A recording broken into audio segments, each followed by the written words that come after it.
Hola, hola, chivitos, ¿cómo están?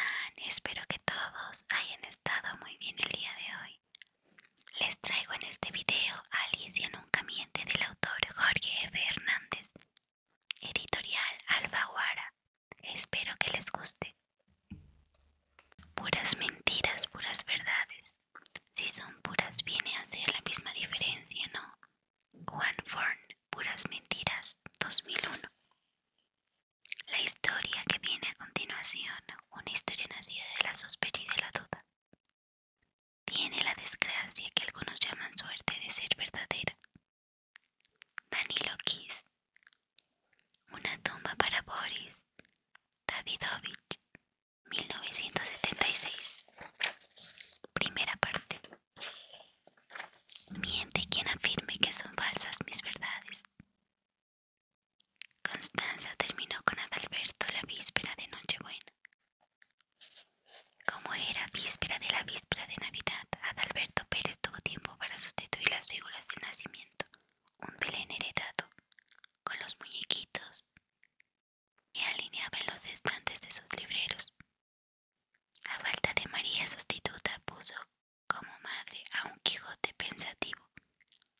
San José pasó a ser Indiana Jones y Santo, Blue Demon, y 1000 máscaras quedaron de Reyes Magos. Mientras lloraba, Adalberto reacomodó las mismas ovejas miniatura, el asno y un buey chiquito. Concluida la faena, Adalberto tuvo a bien quitarse el disfraz de Santa Claus. Constanza lo había citado inesperadamente en el café más cercano a la redacción del periódico, donde Adalberto ejercía su oficio con obsesiones diversas, y consta que ella en días previos no había dado señales ni mínima muestra emocional de querer terminar con él. Así que la incertidumbre helada con la que se quedó mudo Adalberto no solo se debe al misterio irracional con el que una mujer supuestamente enamorada decide de pronto mandar a Papá Noel directamente lejos. Este llegó al café a los pocos minutos de que Constanza enviara el mensaje de que lo esperaba ya sentada en una mesa. Precisamente porque Adalberto se prestaba año con año a vestirse de Santa Claus para el brindis tradicional del diario donde había hecho carrera, y todo lo súbito e inesperado del final abrupto no solo lo dejaba mudo, como ya se dijo, sino ridículamente desolado. Para simulada alegría de una parejita de amantes que ocupaban la mesa aledaña al hundimiento del Titanic. Por lo mismo, en cuanto a Constanza, se alejó con la caviera al vuelo envuelta en una suerte de neblina inexplicable. Adalberto empezó a hilar explicaciones descabelladas y culpas potenciales que justificaran ante su propia conciencia el fin de lo que creía ser un amor ecuménico, o por lo menos trascendente. Pensó que quizá llevaba ya varias semanas sin colaborar en la cocina, ni en la compra acostumbrada de frutas, verduras y legumbres, o que a la dama le molestaba tener mascota. Una auténtica locura si se considera que el único perro que ha tenido Adalberto en toda su vida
allí mismo y en ese preciso momento que se le fincó en el cerebro el origen de una obsesión al parecer incurable, que cambió para siempre su vida, vocación y voluntad. De ser así, el epicentro del sismo llamado Adalberto Pérez sacude y al mismo tiempo sostiene la narración de su aventura por estas páginas. Además de ser primer indicio de la manía obsesión que lo transformó en paladín del escepticismo. Lentamente pero sin sosiego, Adalberto Pérez, periodista anónimo desde entonces, se entregó en cada hora de su vida cotidiana y en cada párrafo de su profesión al ejercicio minucioso de dudar absolutamente de todo. La realidad se volvió un telón marcado por mentiras y Adalberto se encarnó en un autonombrado mosquetero del desmentir, de la revelación más que conspiracional, de que todo, absolutamente todo es falso.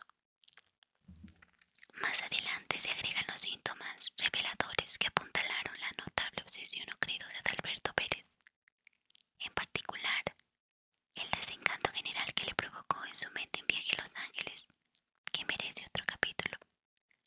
Pero sucede que al cenar en solitario su nochebuena de inesperada y quizá inmerecida desolación, ya sin disfraz ni barba postiza, Adalberto acuñó en silencio lo que viene siendo el lema de su existencia.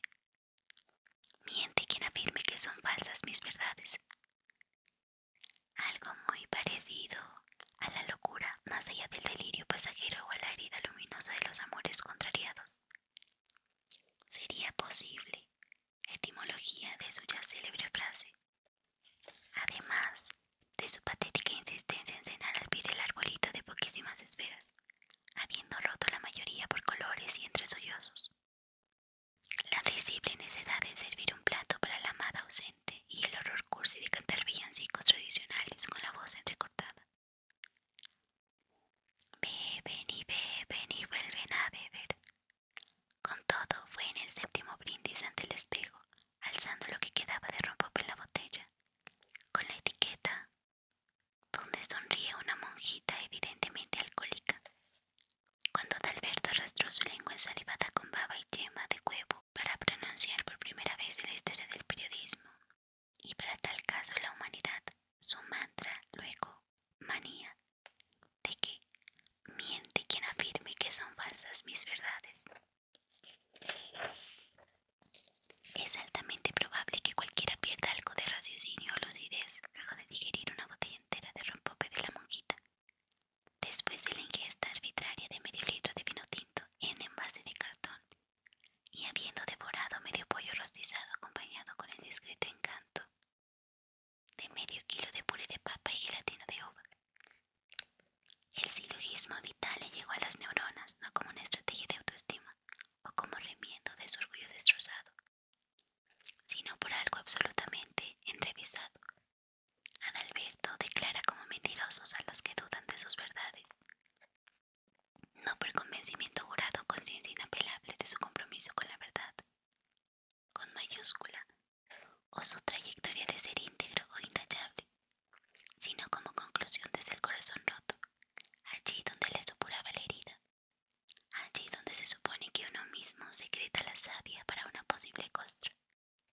Allí llegó a convencerse de que todo lo dicho, escrito, soñado, sonreído por Constanza, habiendo quizás sido verdad en su momento, se le había revelado contundentemente como mentira directo a la cara, vestido de Santa Claus y sentado en el cafetín más cercano a su lugar de trabajo.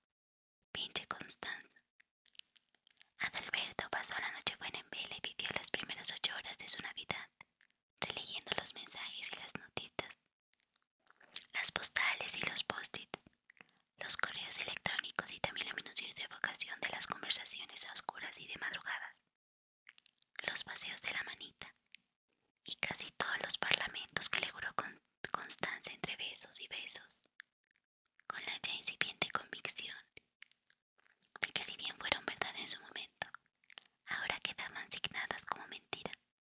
Según él, si ella había dicho muy al principio del enamoramiento que soy tuya, eres mi todo y soy adicta a tus besos, ahora pasaban y pensaban en evocación las mentiras, y si Constanza había puesto en tinta y rubricado con su firma: no solo soy tuya, sino tu mujer, o ya no sé vivir sin ti.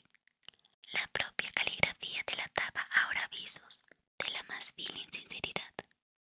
La resaca navideña de Adalberto Pérez, periodista a punto de elevar su oficio al plano de la verificación absoluta en tiempos de tanta falsa noticia, consistió en intentar un alivio balsámico, además de acuñar su ya convencida frase. Recordó que cuando lo cortó la Peralta logró olvidarla con la ayuda terapéutica de una botella de tequila, en compañía de un solo disco de José Alfredo Jiménez, que escuchó con audífonos elevados a los suficientes decibeles como para que se quejara la anciana vecina de abajo, a pesar de los audífonos. Y también pensó que cuando él mismo decidió abandonar el hogar que había fundado con Raquelito, otra secretaria en el periódico, le fue de gran recomodo la visita semanal a los tacos de la doña, con abundante consumo de fanta de naranja y pan dulce de postre. Enero le bastó para ejercer una afiliación al chocolate, no sin nostalgia. Dosis diarias de miel con limón amarillo y una buena cantidad de gomitas sin azúcar que poblaban ahora su escritorio. En el periódico donde consta que inició el giro en prosa, y Prisas entregado fielmente a la convicción de que todo, absolutamente todo es falso, y la vida no es más que el vaivén por verificar, confirmar, desmentir o revelar lo contrario. Guiado desde luego por esa máxima, ya inquebrantable, de que miente quien afirme que son falsas mis verdades, no porque naciera en Adalberto Pérez el alma de poseer la verdad con mayúsculas, sino por haber sido una clara víctima del masazo emocional y nada amoroso que rompe cualquier corazón sano con los sutiles alfileres de la mentira, en cualesquiera de sus formas, incluso si llegaron a ser verdades. Advierto que el giro existencial se debió quizá también al mentado viaje a Los Ángeles, donde el potencial paladín del escepticismo descubrió con firma los engaños al sentido del gusto a través de los saborizantes artificiales, más allá de la sal de ajo. Conviene intentar un perfil biográfico previo para desenterrar posibles antecedentes al escepticismo existencial que marca la vida de Adalberto Pérez del Madrigal, nacido el 24 de junio de 1972 en un hospital de la Ciudad de México que carecía de registro oficial. Fue bautizado el 30 de julio con el nombre que equivocadamente creyó su madre que correspondía en el santoral. De hecho, una revisión de las actas de la parroquia del Niño Jesús mostraría que Adalberto Pérez fue en realidad bautizado por un novicio, que aún no realizaba sus votos perpetuos al momento de ejecutar el sacramento. Y al contrastar fechas con lo anotado en la oficina del registro civil, se demostraría que Adalberto Pérez fue registrado con el apellido de la madre y del madrigal como un invento caprichoso, posible ocurrencia de su abuelo que se creía poeta, pues no hay constancia ni posibilidad de localización de su padre, ni de su nombre o apellidos. Falso sacramento de bautismo y registro civil anulado. Pérez no revela ninguna versión en particular en contra de las mentiras durante los años en que transcurrió su educación primaria, secundaria y preparatoria. Si acaso hay testigos que afirman que durante los 9 semestres en que asistió a la Universidad Nacional Autónoma de México, sostuvo ocasionales discusiones con compañeros y profesores en torno a la verdad de ciertas fórmulas matemáticas, la veracidad de algunos hechos compartidos como pruebas de la historia con mayúsculas, o la verosimilitud de conceptos varios. Al graduarse en 1992, sin titulación ni presentación de tesis, es difícil afirmar en realidad en qué carrera pensaba licenciarse Adalberto Pérez, pues se sabe que asistió puntual y consuetudinariamente a las facultades de Derecho, Odontología, Arquitectura y Contabilidad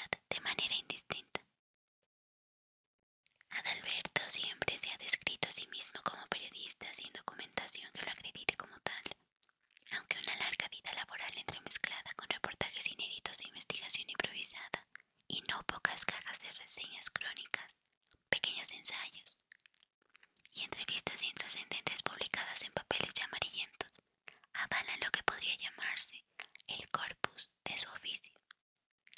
Con todo, a Adalberto le fue expedido un carnet universitario que lo acredita como egresado y por ende pudo tramitar cédula profesional número 62240682 bis, con la cual se dio de alta como contribuyente fiscal y así pudo desfilar por al menos 11 puestos ascendentes del sector público en diversas secretarías del gobierno federal, Hacienda y Devoluciones Fiscales, Desarrollo Social y Petróleo, Sanidad Pública y Obras Ajenas, Educación sin Cultura y Cultura sin Educación, de 1992 a 1999.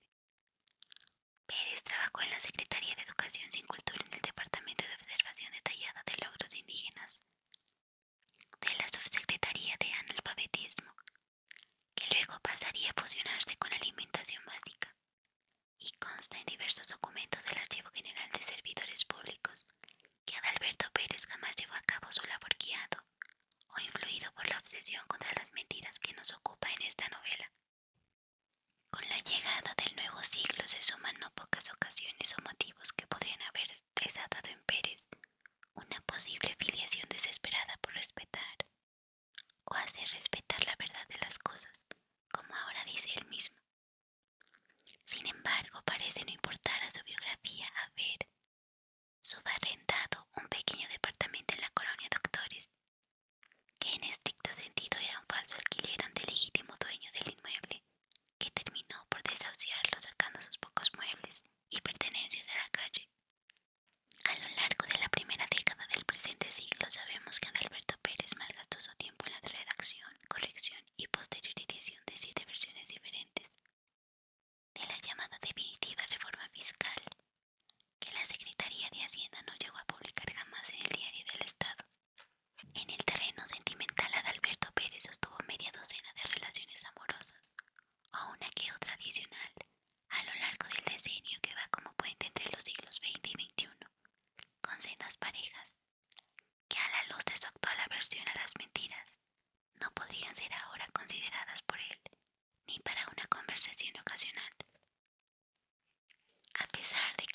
sus desnudos artísticos en escenarios endebles y revistas a dos tintas. Pérez vivió al lado de la reconocida vedette los meses más apasionantes de su vida sexual, en una suerte de orgía desenfrenada, salvo en horas de oficina, y con absoluta libertad, que la prensa amarillista no dejó en calificar de libertinaje, ya que Zuleika no podía dejar de compartir con amigas y compañeras de la farándula intimidades y revelaciones que engrandecían día con día la leyenda de Adalberto Pérez.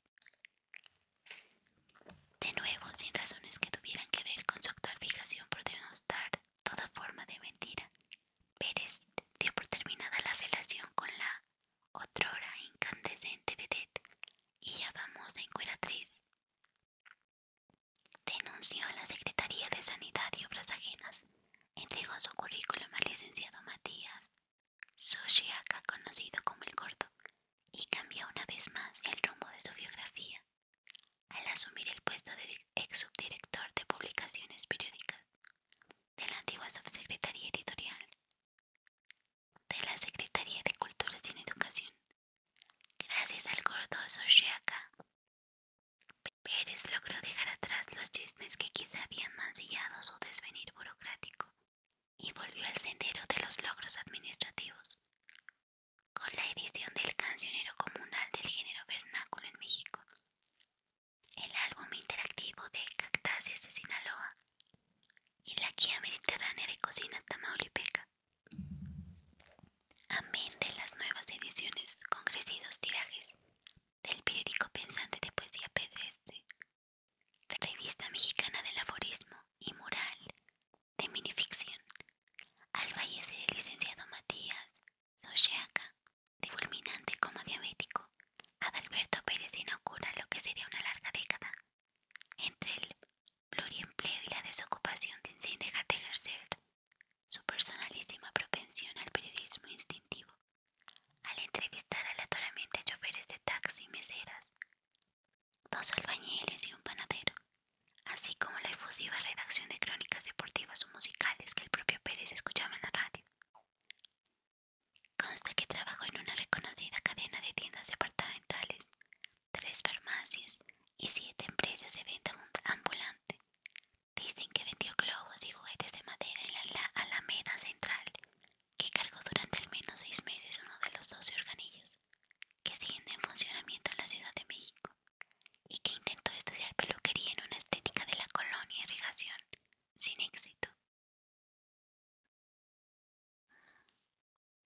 Aparece Alicia. Al atardecer de un jueves anónimo del primer mes de marzo del siglo XXI, Adalberto Pérez conoció a Alicia Covarrubias en el bar La Ópera de la calle 5 de Mayo, esquina Filomeno Mata.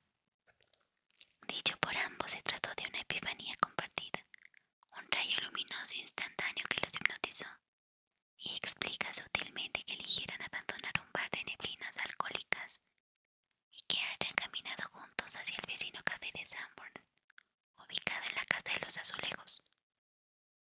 Bastaron 2 horas de conversación, de conocencia con cafeína y colaciones varias para establecer sin mentira alguna el escenario de un mutuo enamoramiento. Alicia Covarrubias era ciudadana española nacida en Granada en 1972. Estudió arqueología en la Universidad Complutense de Madrid. Viajaba con frecuencia a México, en particular a la península de Yucatán, con diversos proyectos relacionados con su vocación. A partir de enero del 2000, Covarrubias colabora en la revista Simbad, Viajes con Historia, y por la realización de diversos reportajes, donde entrelaza ocio e investigación. Perfil de la revista. Podría afirmarse que se volvió experta en el mundo maya, Guatemala incluida. La primera etapa de la relación entre Covarrubias y Pérez se centra en los correos electrónicos que mantuvieron viva la flama del enamoramiento. Una vez que ella se volvió a España,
milagroso bálsamo de que ella jamás mentía ni mentiría, porque aletea o no aletea, Alicia nunca miente.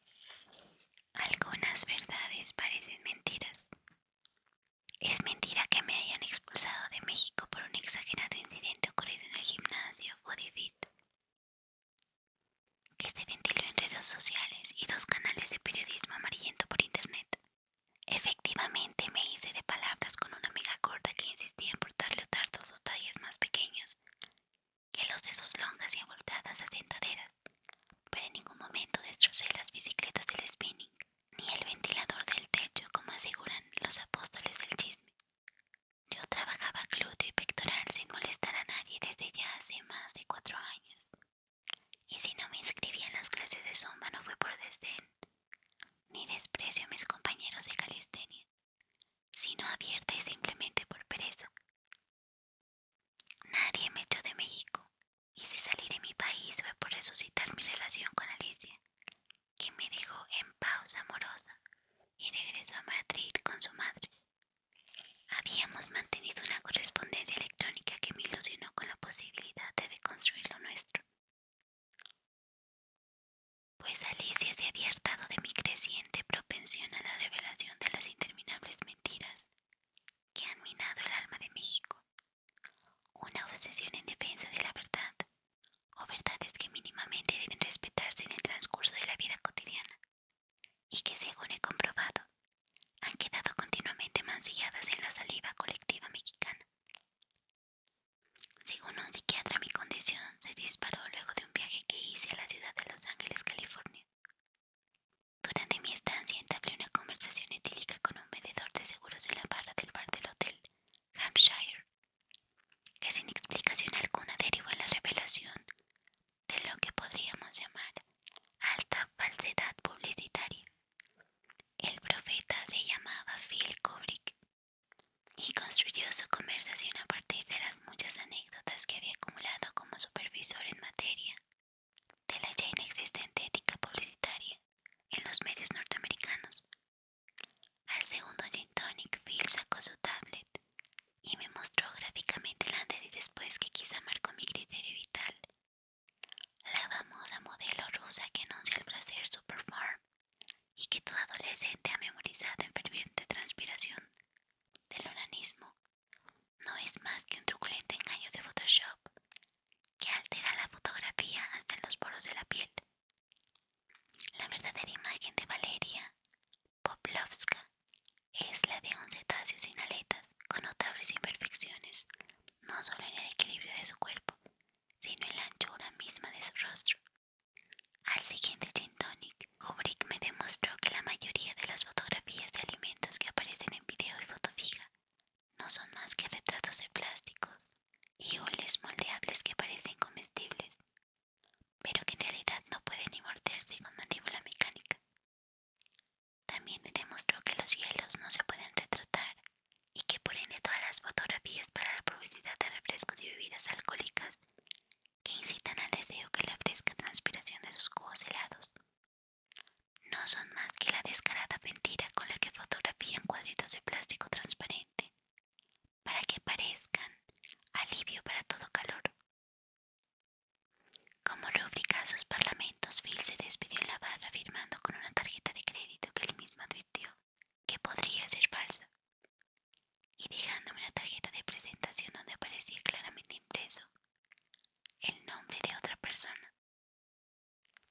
Tocado por la intriga, al día siguiente reparé en el aeropuerto de Los Ángeles que el vuelo que me llevaría de vuelta a México no era de Aeroméxico, como indicaba el boleto, sino de una línea aérea de Alaska, según dijeron, asociada con Aeroméxico y otras 11 compañías de aviación.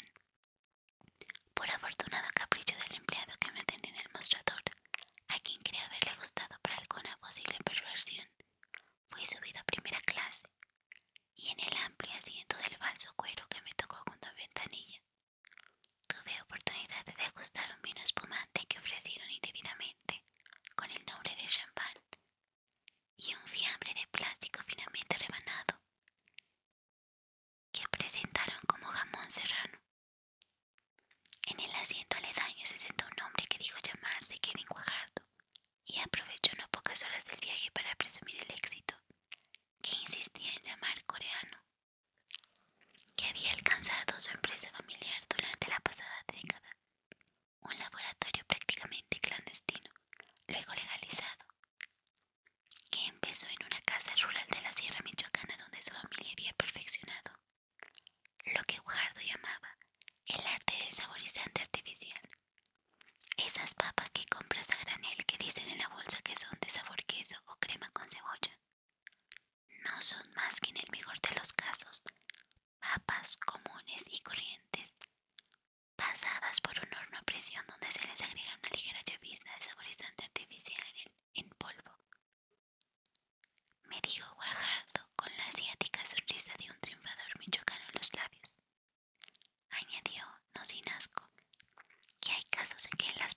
eso empezó con los chicles, no, le dije intentando sincronizar mi memoria gustativa con el insípido personaje. Entonces se le fue la lengua al tal Kevin Guajardo. Mira, manito, los chicles de fresa no son de fresa, y los cachitos de tocino que le agregas a tus ensaladas, mejor ni saber lo que realmente son. Mi familia ha cuajado un emporio que efectivamente empezó con la combinación de chocoframbuesas y banana mango en los chicles supuestamente sin azúcar, hasta alcanzar productos mucho más elaborados como el arroz con sabor a coco y la miel a la Nutella, del tabaco mentolado al vodka de naranja y el cóctel margarita de melón. Dominamos un mercado de millones de consumidores que me permite confiar de lo que ya decían las abuelas. No todo es lo que parece, manito. El vuelo de esta íntima pesadilla transcurrió entre revelaciones quizá innecesarias sobre el supuesto pollo que nos ofrecieron como comida, el falso café que alcanzaron a servir antes del aterrizaje y otras mentiras que me revelaron lo que ya había empezado a sentir desde la noche anterior con Kubrick. Casi todo lo que me rodea es falso o no del todo verdadero. De aquí que al volver a casa Alicia no tardó más de 20 horas en descubrir que había recaído notablemente en mi convencimiento de la mentira universal y que mis gestos ya insinuaban cambios en mi conducta tendientes a la verificación como hálito vital. Según ella se veía en la comisura de mis labios y en la dilatación de mis pupilas una creciente e inalcanzable propensión a la duda.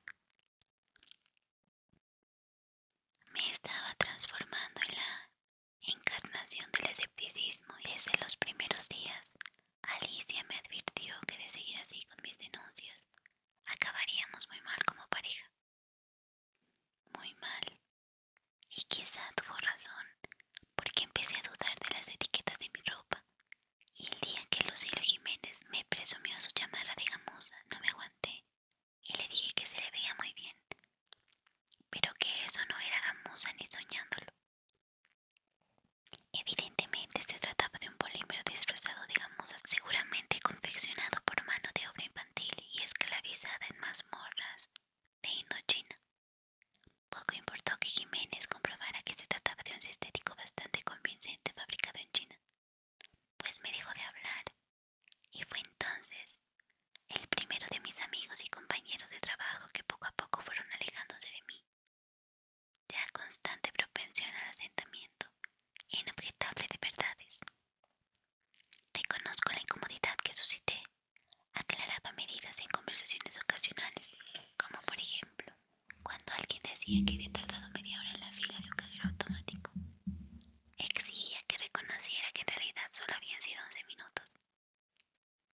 O si alguien afirmaba haber recorrido 22 kilómetros en el trayecto del metro, le demostraba matemática y simplemente que la distancia entre las estaciones que mencionaba no rebasa los 8,5 kilómetros.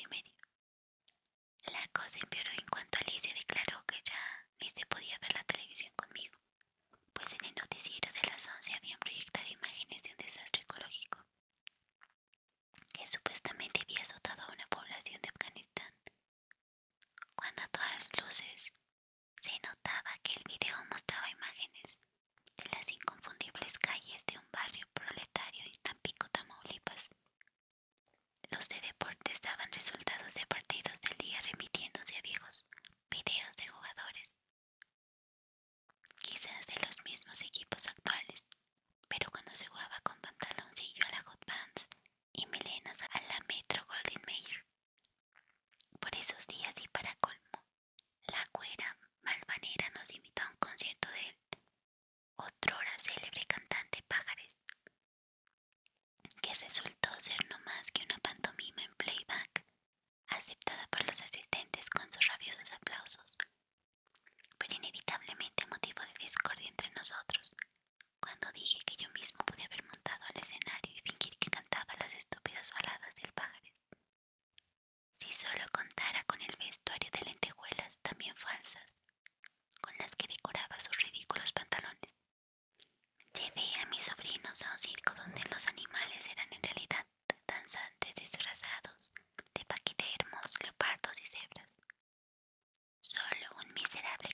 además en México hasta los judíos son guadalupanos. El analista que me tocó consultar se llama Romerico Angulano, cuyo nombre ya me despertaba suspicacia, y paso a continuación a intentar recrear las engañosas circunstancias de mi encuentro con él. Doctor Romerico Angulano, decía una placa de falso cobre, con una ligera mancha de aguacate en la esquina inferior, clavada en la puerta. Sin comentarios. El vestíbulo intentaba recrear sin éxito un mise en scène detectivesco de la novela con neblina, la secretaria empotrada tras un viejo escritorio, entre libreros alineados con ejemplares empastados en cuero viejo, no pocos de ellos simples páginas en blanco sin tipografía, y en las paredes 3 cuadros donde se enmarcaban fotocopias de paisajes. El consultorio se veía de entrada como una ridícula escenografía improvisada, quizá entrañablemente como atmósfera sugerente para el florecimiento de cualquier psicoanálisis. Diván con almohadones que intentaban recrear la fotografía en sepia del rincón de Sigmund Freud en Viena, salvo que los cojines eran de policromadas telas indígenas de la Sierra de Oaxaca. Falsa fotografía del doctor Angulano dando la mano a Bill Clinton, enmarcada tras el escritorio, y 2 vasijas que intentaban pasar como de porcelana. Ahora bien, el doctor Angulano me recibió con una sonrisa que parecía veraz desde la primera cita, y a lo largo de las 7 sesiones semanales en las que me dejó verbalizar mis tribulaciones y pendencias, guardó un estricto silencio absolutamente clínico, sentado en un sillón que parecía totalmente terapéutico, y desde donde salía el sonido inconfundible de su pluma fuente, aparentemente auténtica Mont Blanc, garabateando sus notas. Al filo de una diminuta mesa con pañuelos desechables estratégicamente colocados a la altura de mi cabeza reposada sobre el diván. Sin embargo, a las 8 semanas, y por un azar inexplicable, el doctor Angulano llegó tarde a nuestra cita semanal. Gervasia, la secretaria que al menos no podía mentir sobre su nombre, me había dejado pasar al consultorio. Y si quiere, acuéstese en el diván en lo que llega el doctor Angulano. Por la confianza que se había establecido con el pago puntual y la puntual asistencia durante las 8 semanas que llevaba mi tratamiento. La circunstancia me permitió escuchar que el tal Angulano entró casi gritando: «Hola, mi Herbie», para luego toser, como si lo hubieran pedido con postura, y entrar agitadamente al consultorio donde yo había aprovechado para revisar detalladamente lo que resultaron ser a la postre las claves de su impostura. Sobre el escritorio había 3 películas piratas, una falsa pipa, de las que solo expulsan vapor, con saborcito amable, y un libro entero de Eric Fromm fotocopiado, por supuesto ilegalmente. Había yo aprovechado mis minutos a solas para acercarme, ya dubitativo y más, considerando que 8 semanas no habían en realidad curado mi propensión al escepticismo, a leer los 3 títulos supuestamente académicos que colgaban enmarcados tras el escritorio. Uno fardada el título de licenciado en psicología por la Universidad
señor Adalberto, le juro que en esto va mi reputación. Seré absolutamente sincero con usted y le ruego que no salga de aquí lo que le voy a decir. La verdad es que soy ingeniero mecánico electricista y el año pasado tomé un curso en terapia Gestalt por correspondencia que me dio las herramientas con las que he podido ayudar humildemente al prójimo de este consultorio. Tapadera, consultorio mis polainas. Esta es una tapadera para quien sabe qué artimañas y dinero mal habido. Si se anunciara abiertamente como ingeniero mecánico electricista con ciertas herramientas en terapia Gestalt, ofrece terapia semanal en absoluto silencio, sería más verdad que la mentira con la que me ha estado ordeñando mis quincenas desde la primera cita.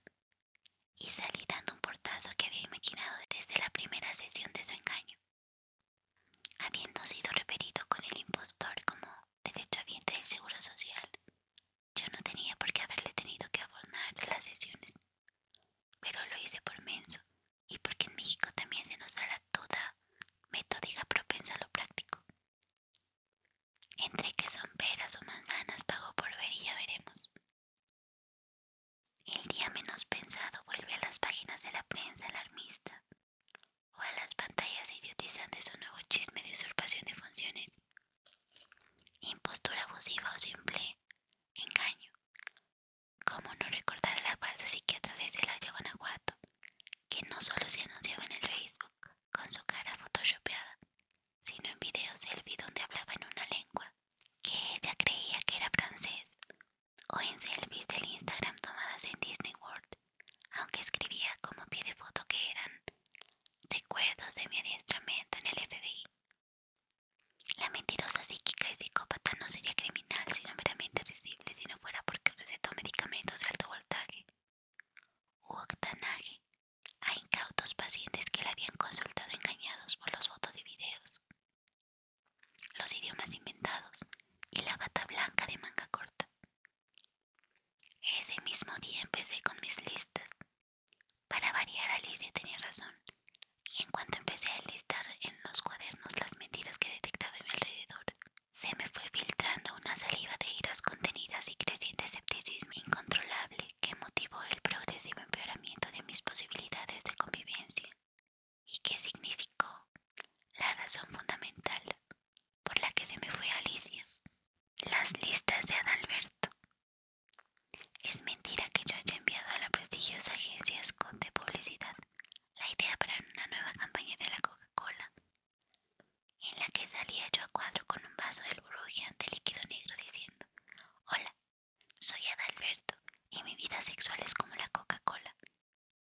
Fue normal, luego light y ahora es cero. También es mentira que yo sea el divulgador del chistorete que afirma que con las dietas, en vez de hacer la digestión, solo logra hacer la fotosíntesis. En realidad nunca he realizado una dieta. Las tijeras que guardaba mi madre en su costurero, enfundadas en una botita de fieltro color naranja, no pertenecieron a Albert Einstein, como aseguraba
de la elevadísima evasión fiscal, en la que incurren de manera cotidiana millones de mexicanos, así como nadie sabe en realidad cuánto dinero en efectivo aportan al flujo de la circulación los sábados, billetes que emanan del narcotráfico y demás actividades ilegales. Es totalmente falso que mi prima Genoveva haya participado en el concurso musical de la OTI y que su canción provocara una carcajada transatlántica que sonará al unísono en todos los países de habla hispana. El peinado de quien fuera mi jefe en el departamento de devoluciones fiscales en la secretaría se debía a un tupé con el que disfrazaba su calva desde hace 30 años.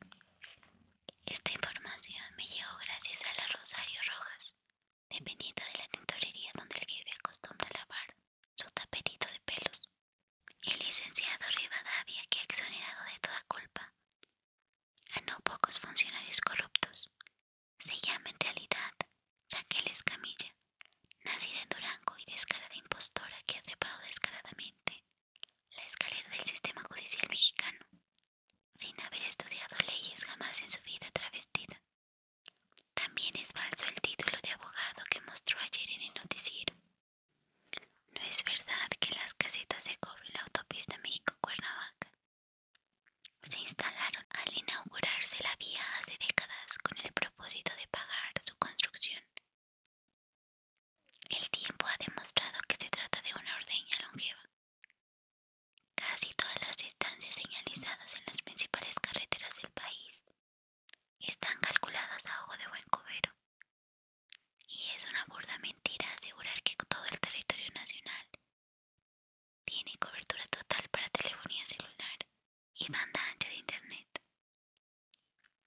Yo mismo me fui andando a Querétaro desde la Ciudad de México, 5 días con sus noches, y me consta que todos los letreros de la autopista de peaje mienten en el kilometraje que señalan, pues fui contando mis pasos con el iPhone, aunque a tramos no conté con la debida cobertura cibernética. La llamada Carta Magna de México no existe. Lo que se guarda y expone de vez en cuando como reliquia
dice que trabajaba de negro para el malogrado personaje.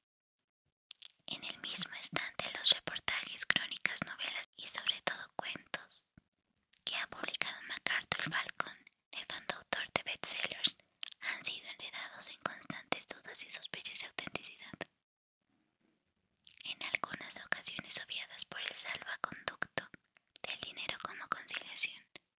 Se sabe que Falcon orquestó un falso video donde se le ve con casco azul de la ONU en un supuesto frente de la batalla en Sarajevo, al lado de un tanque al parecer inservible y que luego se demostró que el intrépido impostor engreído se hallaba en realidad a muchos kilómetros de distancia de Sarajevo.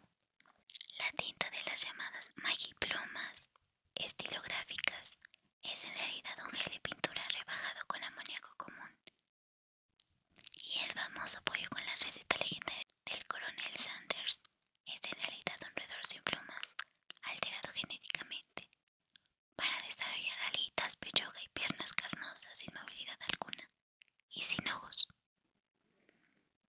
La ensalada oriental que sirve sin aliño el restaurante Wang Feng de la calle de los Dolores de la Ciudad de México es en realidad un amasijo de plástico con edulcorantes y tintura vegetal. Por el momento los billetes de 100,000 pesos son falsos. La carta con la que se despidió Ernesto Che Guevara de Fidel Castro es apócrifa, y el cráneo de Emiliano Zapata que se vende por internet es falso. Miente quien afirme que la bebida llamada Tom Collins haya sido inventada por el tercer astronauta de la tripulación de la NASA,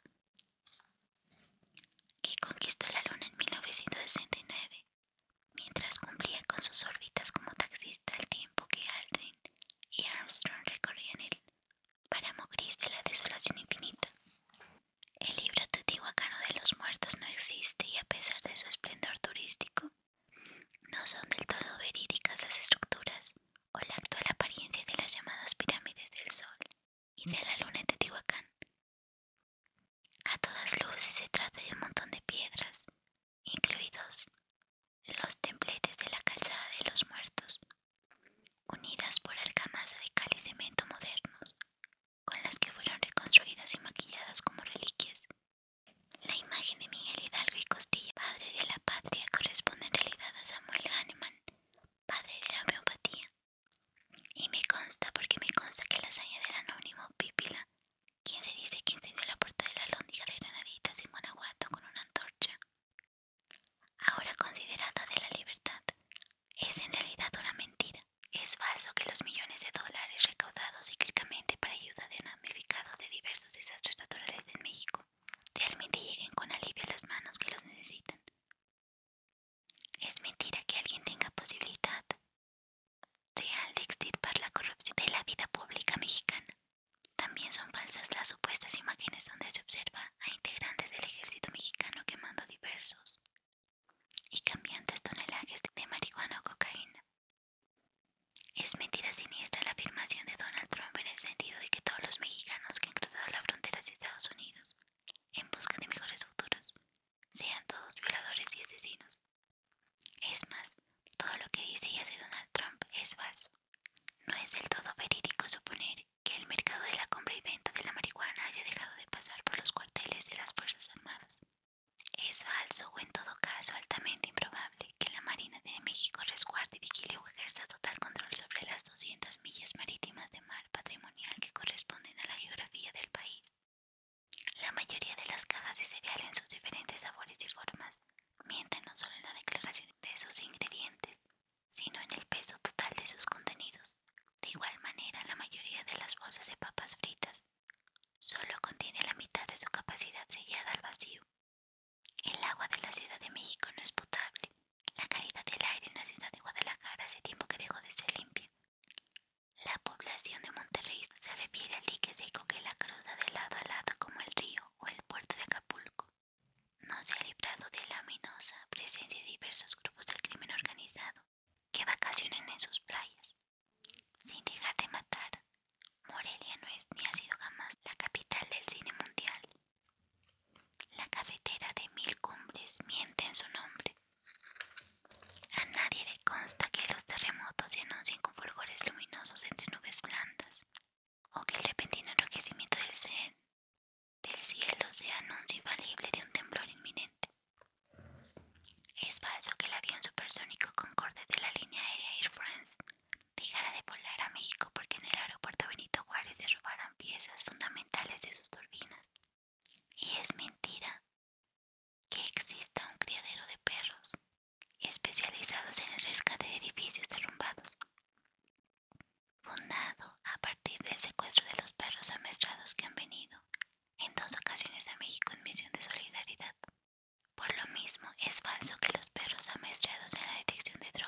los títulos. En el mismo tenor, la traducción de 1972 de la primera edición, en Fondo de Cultura Económica de los Templarios, de un olvidado autor francés, es casi totalmente falsa al confirmarse que más de la mitad de sus páginas se deben más a la imaginación del traductor que a los párrafos del original en francés.